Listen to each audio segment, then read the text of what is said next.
تفسیر القرآن آج کا سبق سورہ طٰہٰ آیت نمبر 9 سے 16 تک۔ اعوذ باللہ من الشیطان الرجیم، بسم اللہ الرحمن الرحیم۔ وَهَلْ أَتَاكَ حَدِيثُ مُوسَىٰ إِذْ رَأَىٰ نَارًا فَقَالَ لِأَهْلِهِ امْكُثُوا إِنِّي آنَسْتُ نَارًا لَعَلِّي آتِيكُم مِّنْهَا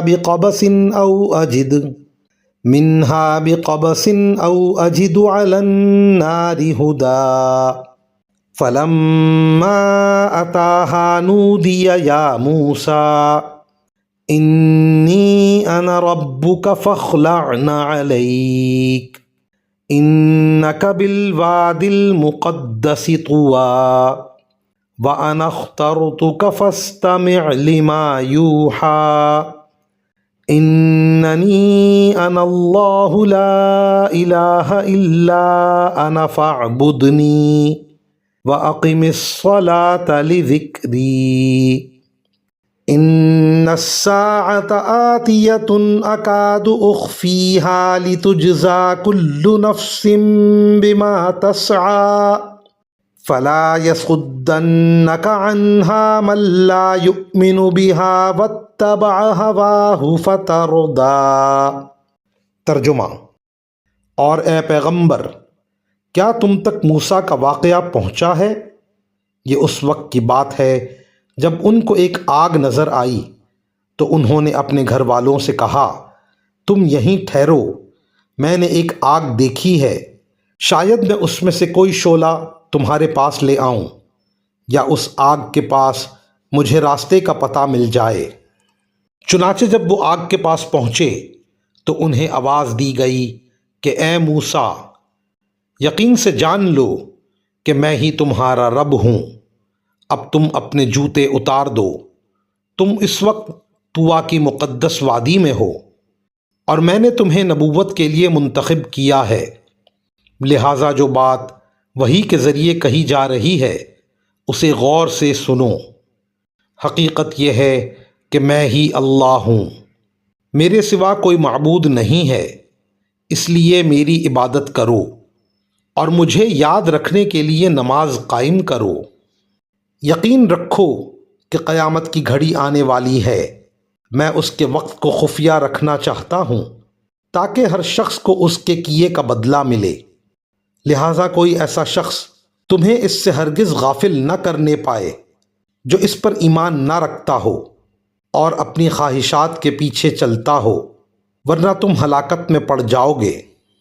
ان آیات کی تفسیر میں مفسرین کرام فرماتے ہیں، سورہ قصص میں آگے اس واقعے کی تفصیل آنے والی ہے کہ حضرت موسیٰ علیہ السلام مدین میں ایک عرصہ دراز گزارنے کے بعد اپنی اہلیہ کو لے کر مصر کی طرف روانہ ہوئے تھے۔ جب صحرائے سینا میں پہنچے تو راستہ بھول گئے اور سخت سردی کا بھی احساس ہوا۔ اس وقت اللہ تعالیٰ کی طرف سے ایک آگ کی سی شکل نظر آئی جو در حقیقت ایک نور تھا۔ اس وقت انہوں نے اپنی اہلیہ کو وہاں رکنے کی ہدایت دی اور خود آگ کی طرف چل پڑے۔ سوال پیدا ہو سکتا ہے کہ حضرت موسیٰ علیہ السلام کو یہ یقین کیسے آیا کہ یہ آواز اللہ تعالیٰ کی طرف سے آ رہی ہے؟ اس کا جواب یہ ہے کہ اللہ تعالیٰ نے ان کے دل کو یہ اطمینان عطا فرما دیا کہ وہ اللہ تعالیٰ ہی سے ہم کلام ہیں، اور حالات بھی ایسے پیدا کر دیے گئے کہ انہیں یہ یقین آ جائے۔ مثلاً بعض روایات سے معلوم ہوتا ہے کہ جب وہ آگ کے پاس پہنچے تو یہ عجیب منظر نظر آیا کہ وہ آگ ایک درخت کے اوپر شعلے مار رہی ہے مگر درخت کا کوئی پتا جلتا نہیں ہے۔ انہوں نے انتظار کیا کہ شاید کوئی چنگاری اڑ کر ان کے پاس آ جائے مگر وہ بھی نہ آئی۔ پھر انہوں نے کچھ گھاس پھوس لے کر اسے آگ کے قریب کیا تاکہ اس میں آگ لگ جائے، تو وہ آگ پیچھے ہٹ گئی۔ اس وقت یہ آواز سنائی دی، اور آواز کسی ایک جہت سے نہیں بلکہ چاروں طرف سے آتی محسوس ہو رہی تھی، اور موسیٰ علیہ السلام صرف کان سے نہیں بلکہ تمام اعضاء سے یہ آواز سن رہے تھے۔ کوہ طور کے دامن میں جو وادی ہے اس کا نام طویٰ ہے، اور یہ ان مقامات میں سے ہے